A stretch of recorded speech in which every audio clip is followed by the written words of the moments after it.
Welcome பயல students, viewers and respectable people to my channels. Right students and viewers, நம்ம இப்போ பார்த்துட்டு இருக்கிறது 11th உயிரி விலங்கியல் பாடத்திட்டத்தில் 4வது லெசன் பார்த்துட்ருக்குறோம். 4வது லெசனோட பேர் விலங்குகளின் உறுப்பு மற்றும் உறுப்பு மண்டலங்கள்.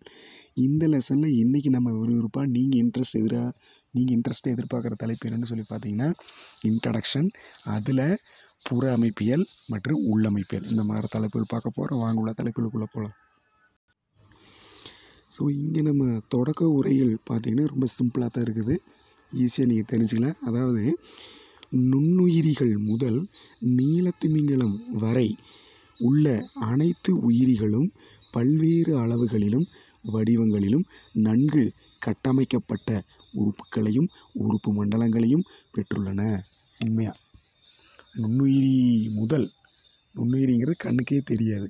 அந்த கண்ணுக்கு தெரியாத நுண்ணுயிரி முதல் நீலத்திமிங்கலம், இருக்கிறதுலே ரொம்ப பெரிய சைஸான விலங்கு நீலத்திமிங்கலம். சரிங்களா? ஒரு 30 யானைக்கு சமமானது, தோராயமாக ஒரு 30 யானைக்கு சமமானது நீலத்திமிங்கலம்.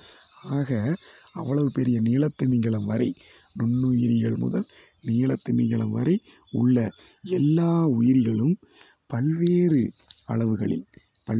அளவுகளிலும் பல்வேறு வடிவங்களிலும் நன்கு கட்டமைக்கப்பட்ட உறுப்புகளையும் உறுப்பு மண்டலங்களையும் கொண்டுள்ளன. இங்கே பார்த்தீங்கன்னா பல செல் உயிரிகளில் அடிப்படை திசுக்களால் உருவாக்கப்பட்ட உறுப்புகள் பணிகளின் நிமித்தமாய் ஒன்றிணைந்து உறுப்பு மண்டலமாக மாறியுள்ளன. சரிங்களா? பல செல் உயிரினா அந்த உயிரிகளின் உடலில் பல்வேறு செல்கள் காணப்படும்.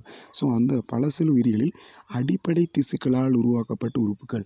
ஸோ அதில் திசுக்கள் இருக்கும். ஸோ அந்த திசுக்கள் எல்லாம் ஒருங்கிணைந்து உறுப்பாக மாறும். அப்போ அந்த அடிப்படை திசுக்களால் ஒன்றிணைந்து உருவாக்கப்பட்ட உறுப்புகள், அந்த உறுப்புகள் என்னன்னா பணியின் காரணமாக அந்த உடலின் உள்ளே செயல்படக்கூடிய அந்த வேலையின் காரணமாக, வேலையின் நிமித்தமாக அந்த உறுப்புகள் ஒன்றிணைந்து உறுப்பு மண்டலங்களாக காட்சியளிக்கின்றன, உறுப்பு மண்டலங்களாக தென்படுகின்றன.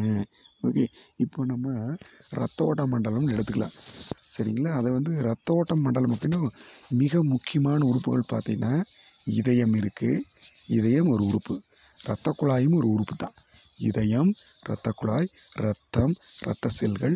ஸோ இது எல்லாம் கலந்த கலவை தான் இரத்த ஓட்ட மண்டலம். அதே மாதிரி நீங்கள் நரம்பு மண்டலம் வந்துட்டிங்கன்னா மூளை, தண்டுவடம், சரிங்களா, புறநரம்பு, சரிங்களா, இந்த மாதிரி நரம்புகள் நிறையா தெரியும் இல்லையா, கண் நரம்பு, இந்த மாதிரி நிறையா தண்டுவட நரம்புகள் வருது இல்லைங்களா. ஸோ அதுக்கடுத்து நரம்புகள், நியூரான்கள், இதெல்லாம் சேர்ந்த தொகுப்பை நம்ம நரம்பு மண்டலம்னு சொல்கிறோம். இப்படி நரம்பு மண்டலம்னா பல உறுப்புகள் பணிக்கு தேவைப்படுவதற்காக, பணிகள் செய்வதற்காக ஒன்றிணைந்து உறுப்பு மண்டலங்களாக நமது உடலில் உருவாகி உள்ளன.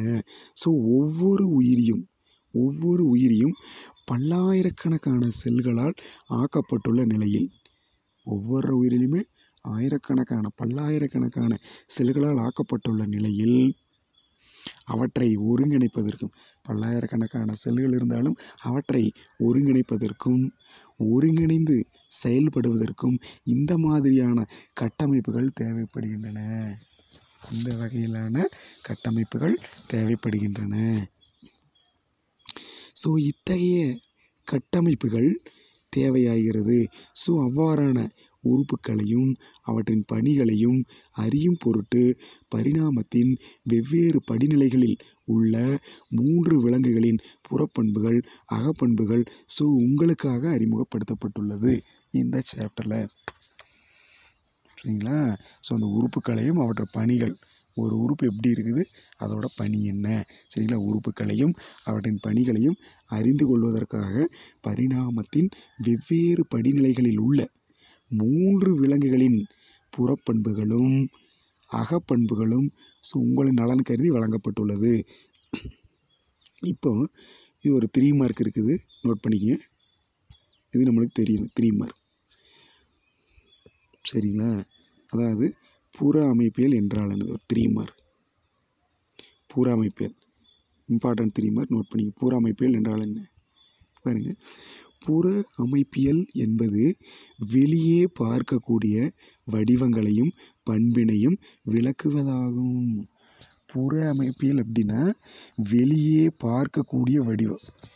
சரிங்களா? உடலுக்கு வெளியே நம்மளுடைய கண்களால் அழகாக காண இயலும்.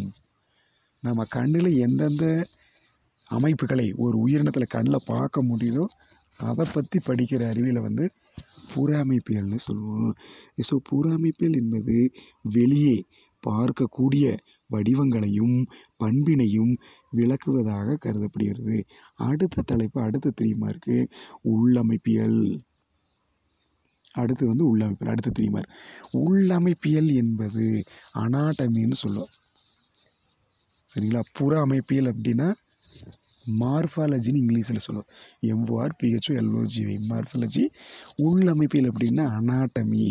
ANATOMY அனாட்டமி அப்படின்னா உள்ளமைப்பியல். அங்கேயே ஆன்சர் இருக்குது பாரு. நம்ம கண்ணுக்கு தெரியாத உறுப்புகள் எத்தனைன்னா நம்மளுடைய வயிற்றுப்பகுதியில் இருக்குது இல்லைங்களா? ஆனால் உள்ளே இயங்கிட்டு இருக்க எனக்கு வெளியே தெரியாது. தோளால் பொருத்தப்பட்டு உள்ளே பாதுகாக்கப்பட்டுள்ளது. அவ்வாறான உள்ளமைப்பியல் என்பது விலங்குகளின் உள் உறுப்புகள் அல்லது அக உறுப்புகளை பற்றி படிப்பதாகும் அல்லது அறிவதாகும்.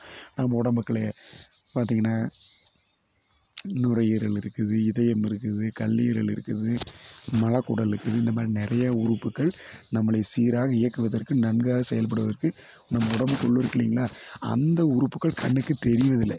வெளியே தெரிஞ்சால் அது புறமைப்பில் வந்துடும். அந்த உறுப்புகள் கண்ணுக்கு தெரிவதில்லை. ஏன்னா மேலே தோல் மூடப்பட்டுள்ளது. ஆக அந்த உறுப்புகளெல்லாம் அந்த உயிரினுடைய உடலுக்கு உள்ளே இருக்குது. சரிங்களா? உடலுக்கு உள்ளே இருக்கிறனால நம்மளால் பார்க்க முடியாது. அந்த உள்ளுறுப்புகளை பற்றி படிக்கக்கூடிய அறிவியலுக்கு பேர் நம்ம உள் அமைப்பியல் என்கிறோம். உள்ளுறுப்புகளுக்கு இன்னொரு பேர் அக உறுப்புன்னு சொல்லலாம். அகம்னா உள்ளம். சரிங்களா? உள்ளுறுப்புகளை பற்றி படிக்கிறதாகும். ஸோ இந்த பாடத்தில் முதுகு நாணற்றவையை சேர்ந்த மண்புழு, கரப்பாம்பூச்சி 2 கொடுத்துருக்காங்க. கூடவே முதுகு எலும்பை கொண்ட தவளை ஆகிய உயிரிகளினுடைய புறப்பண்புகள், அகப்பண்புகள் 1. ஸோ நம்ம இந்த லெசனில் முழுசாக நம்ம பார்க்குறது 2 முதுகு நாணற்ற, முதுகெலும்பு இல்லாத உயிரினங்கள். ஒன்று பார்த்திங்கன்னா கரப்பாம்பூச்சி, 2வது மண்புழு. ஸோ மண்புழு, கரப்பாம்பூச்சி 2மே முதுகெலும்பு இல்லாத முதுகு நாணற்ற உயிரிகள். இந்த உயிரிகளினுடைய புறத்தோற்ற அமைப்பு, அதே சமயத்தில் அந்த உயிரிகளின் உடலுக்கு உள்ளே உள்ள உள்ளுறுப்புகள், அக உறுப்புகள், அதனுடைய பணிகள். ஸோ இதை பற்றி பார்க்க போகிறோம். இந்த 2 முதுகு நாண் அற்றவை. அடுத்து இன்னொரு எடுத்துக்காட்டு கொடுத்துருக்கோம், முதுகு நாண் கொண்டவை, அதாவது முதுகு எலும்பு கொண்டவை. அதற்கு சிறந்த எடுத்துக்காட்டு தவளை. அதே தவளையில் புற அமைப்பு, உள்ளமைப்பு, அதனுடைய செயல்பாடுகளை பற்றி பார்க்க போகிறோம். ஸோ இப்போ இந்த லெசனில் 2 முதுகு நாணற்றவை, 1 முதுகெலும்பு கொண்டவை பார்க்க போகிறோம். ஸோ வீடியோவை ஸ்கிப் பண்ணால் பாருங்கள். அடுத்த லெசனில் மண்புழுவினுடைய உள்ளமைப்பு, செயல்பாடுகளை பற்றி பார்க்கலாம். தேங்க்யூ. கீப் வாட்சிங். Don't skip the video.